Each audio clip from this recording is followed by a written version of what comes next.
Сәлем, достар, өте танымал манга One Piece туралы айтамыз. Алғашқы бет. Мұхаба 1181 тарау. Құдай мен шайтан мұхаба сурет Маркопка есімді бойжеткен көңілді күлкімен теңіз бетінде акула үстімен серуендеп жүр. Акулар көңілді.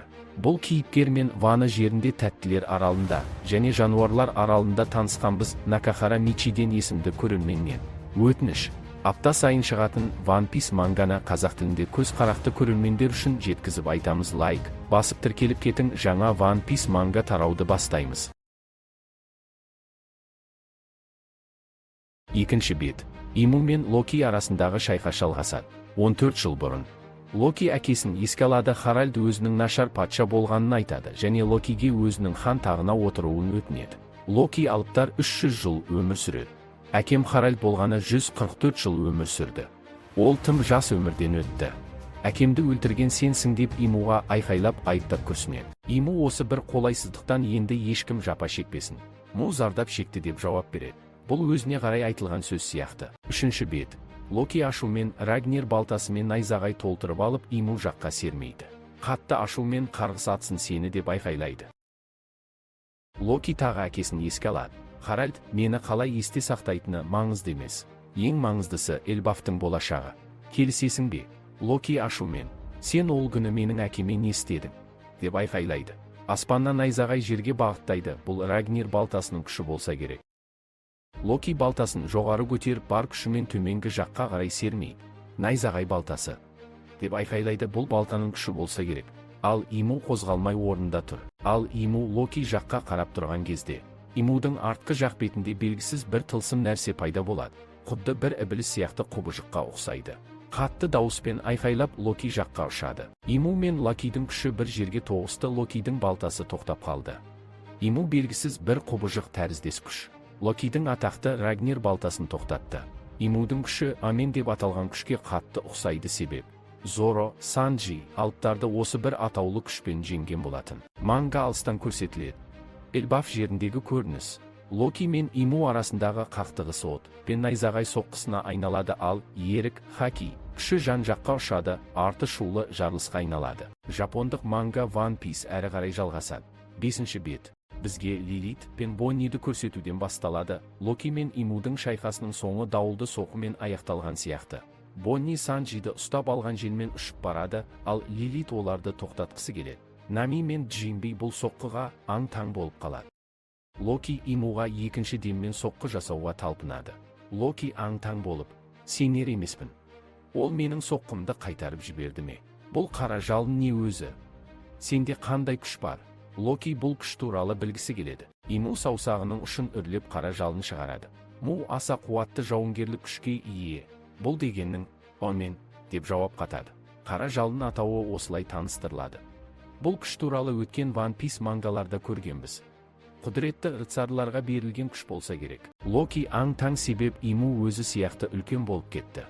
Локиге бұл ыңғайсыз болғандай көрінеді. Иму қолындағы үлкен найзасын көтеріп, Оменді алға қарай Локиге бағыттайды. Бізге екі күштің соқтығысын көрсетуден бастайды. Локидің балтасы мен Имудың найзасы бір-біріне соқтығысты. Үлкен ерік жігер пайда болды. Айнала ауыр соққыдан отқа оранады. Үлкен соқтығыстан Локи жеңгендей болады. Рагнер балтасы Имуды жерге тығып жібергендей жерден найзағай шашырайды. Иму бұл шабуылдан жалтарып кеткен. Локидің төбесінде пайда болады. Локи таңғалып қалады. Бұл жолы Имудың қолында найза емес үлкен қылыш. 7-ші бет. One Piece мангадағы әдемі сәтке келеді. Көз қарақты көрермен лайк басып қолдау білдіріп кетіңіздер. Иму үлкен қылышпен Локидің жүрек тұсына сұғып алады. Локи ауыр дауыспен жан дауысы шығып айқайлайды. Немезида деп аталады. Бұл қылыш немесе әдіс техника болуы мүмкін. Иму сұғып алған қылыш жерге кіріп кетеді. Автор Немезида сөзі көне грек тілінде кек немесе жаза деген мағына беруі мүмкін. Локи бұл соққыдан қатты жарақат алады. Түрі бұзылып кеткендей аузы қанға толады. Иму ащы дауыспен адамдар әрдайым күшке ие болуды аңсайды. Иму қылышты Локидің кеудесінен суырып алады. Локи жерге құлайды. Жарақатты өте ауыр сияқты. Иму қанатын жайып аспанда қалқып тұрады. Ал Локи болса орнынан ауыр қозғалыспен тұрып келеді. Иму сол тойымсыз ашкөздіктің арқасында олар жеңіл бұрмаланады. Бізге көк Дори мен жасыл Брогиді көрсетеді. Иму өз сөзін жалғастырады. Мұның бәрі үшін керегі оларды бағындырып келісім жасау. Бізге Харальдты еске алады. Сол қолында таңба бар, бұл белгі Имумен жасалған келісім болатын. Сол себепті Харальд Имуға бағынған болатын. Локи үшінші рет өз шабуылын бастайды. Иму оған қарсы мен қарсы шабуыл жасауға дайындалады. Иму, олар қол жеткізгісі келген мақсат осы еді. Ұлы құдіретке. Ал осы үшін құрамдас біріккенде бәрін қозғалысқа келтіреді. Локи бұл сөзді қатты күйзеліспен қабылдайды. Локидің шабуылы тағы нәтижесіз аяқталды. Бұл жолы да Иму Омен атты әдіспен шабуыл жасайды. Локи отқа оранып шалқасынан құлайды. Иму, билікке, Му саған, Құдай күшін береді, қабылда өлмейсің. Бұл сөз Локиге қарай айтылған сөз болса керек. Локи көтеріліп аяғынан тұрады. Иму жаққа Рагнир балтасымен 4-ші мәрте шабуыл жасайды. Иму қозғалмай қарап тұрғандай. Рагнир жерді ойып өтеді, тастар жан жаққа ұшады. Локи, маған оның керегі жоқ, деп бар даусымен айқайлайды. Эльбаф жеріндегі көне ағаш, адам және оны қасындағы алып қылышты алыстан көрсетуден бастайды. Айнала отқа оранған қатты, тырс еткен дауыс. Локи шаршайды, молдас құрып отырғандай күлімсіреп күледі. Сенің күшің осы ма? Құдайлық үстемдік дейсің бе? Бұл Құдайдың күші емес. Шайтанмен жасалған мәміле сияқты. Локи күлімсіреп күледі. Локидің бұл сөзі Иму үшін бір түрлі болып естіледі. Иму, ал Құдай, шайтаннан не ерекшелігі бар? Иму суық көз қараспен қарап тұрғандай көрінді. 10-шы бет. Бізге тағы Локи мен Имудың шайқасын көрсетуден бастайды. Локи Рагнир балтасын тағы бір рет жоғары көтереді. Локи, тіпті түсінігімде жоқ. Түсінгімде келмей, бірақ мен ешкімнің өзіме үстемдік жүргізуге жол бермеймін. Локи бар даусымен айқайлайды. Иму, мәселе дәл осы үстемдік туралы. Бұл күш осы әлемге бақыт әкеледі. Локи Рагнир балтасын найзағай ерік жігерге толтырып алады. Иму, солай емес пе? Деген сөзбен жалғастырады. Бізге Имудың өткен күндердегі естеліктерді көрсетеді. Бір белгісіз екі кейіпкерлерді көрсетеді. Ол кейіпкерлер күліп мәз болып тұрғандай. Иму сабырлы түрде Локи Рагнир балтамен Иму жаққа қарай соққыны бағыттайды. Бұл көріністе Имуды көрсетуден бастайды. Иму ашулы түрмен айқайлайды. Солай емес пе? Джойбой. Өткен бетте көрсеткен адам Джойбой болса керек. Иму бұл сөзді Луффиге қарай айтса керек. Себеп Луффи Джойбойдың ізбасары болып есептеледі. Эльбаф тағы үкі кітапханасы. Айнала мұзға толы. Бұны жасаған Локидің күші болатын.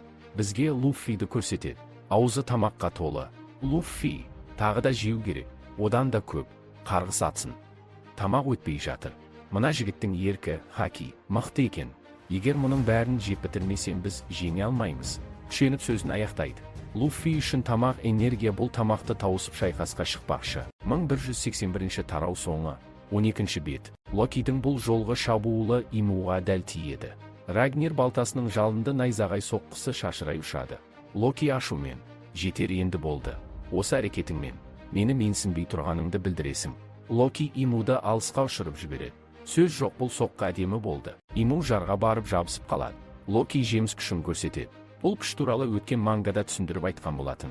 Иму үрейлі көзбен «Нидхег» деп жауап қатады. Локи үлкен айдаһарға айналады, аузынан жалынды от шығарады. Иму қорғану үшін сүйікті әдісі Оменді шақырады. Нидхег айдаһар алып жалынды отты аузынан үрлеп Иму жаққа қарай атқылайды. Бұл найзағайлы жалынды от айналаны шарпып ерік жігер, хаки пайда болғандай. Автор бізге техника әдістің атауын атайды.